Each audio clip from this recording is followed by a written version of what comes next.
Ketika Indonesia mulai bicara masalah hilirisasi, industrialisasi nasional, ketahanan pangan, ketahanan energi, swasembada, dan bagaimana mengurangi ketergantungan kepada asing, media barat yang ini mulai kepanasan. Tiba-tiba muncul framing, nasionalisme ekonomi itu berbahaya, resiko fiskal, otoritarianisme, negara itu terlalu dominan. Dan kalian tahu nggak sih, nih ternyata bukan cuma Indonesia yang pernah di-framing sama media yang namanya The Economist ini. Lihat aja nih, framing mereka ke China dulu, The Great Fall of China, China Slow Down, Peak China, The Struggle to Reform China's Economy, China's COVID Failure. Narasinya tuh konsisten. China dianggap terlalu nasionalistis, negaranya terlalu ikut campur, industrialisasinya terlalu agresif, dan model ekonominya dianggap gak akan bertahan. Tapi, liatin China sekarang.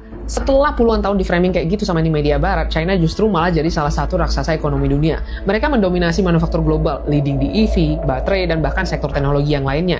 Jadi rival utamanya US bahkan di berbagai sektor strategis. Nah, sekarang coba kita lihat ke Indonesia. Begitu Indonesia mulai percaya diri untuk mengelola SDA-nya sendiri, mulai bicara masalah industrialisasi, mulai memperkuat peranan negara, dan terus nih ngomong presiden kita, hilirisasi gitu ya. Langsung keluar headline kayak gini, jeopardizing the economy and democracy.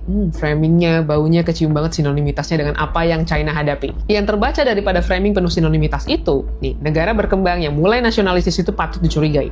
Negara yang memperkuat industrialisasinya disebut berbahaya. Negara yang intervensi ekonomi dianggap anti pasar. Negara yang mencoba lebih mandiri dianggap mengancam demokrasi dan stabilitas. Hal kalau kita mau lihat nih, contohnya negara barat sendiri, Amerika tuh sampai bailout triliunan dolar saat krisis. Eropa itu subsidi industri dan energi besar-besaran. Jadi agak aneh aja kalau giliran bukan gengnya mereka, negara-negara berkembang nih, langsung dituduh macam-macam. Karena kenyataannya, negara berkembang yang mulai mandiri dan berdiri tegak itu memang nggak terlalu menguntungkan bagi arsitektur ekonomi global yang selama ini didominasi negara maju. Makanya nggak heran kalau framingnya yang dulu dilempar ke China, karena sekarang China sudah luar biasa, pelan-pelan mulai ditiupkan juga ke Indonesia. Dan lucunya lagi, narasi yang kayak gini sering langsung diamini sama aktivis-aktivis pro barat di dalam negeri. Ya nggak usah gue sebut ya namanya, aktif pada kangen sama kakek-kakek 95 tahun.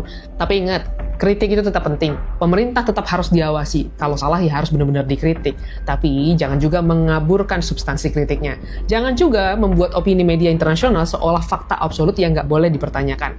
Karena China udah jadi bukti bagaimana media barat bisa skeptis terhadap negara yang mencoba mandiri lewat kekuatan negaranya sendiri. Dan faktanya, dengan segala framing buruk itu, China tetap tumbuh menjadi kekuatan dunia. Jadi mungkin masalahnya bukan Indonesia terlalu bahaya. Mungkin Indonesia mulai terlalu mandiri. The rest, judge for yourself, don't get lost in the noise.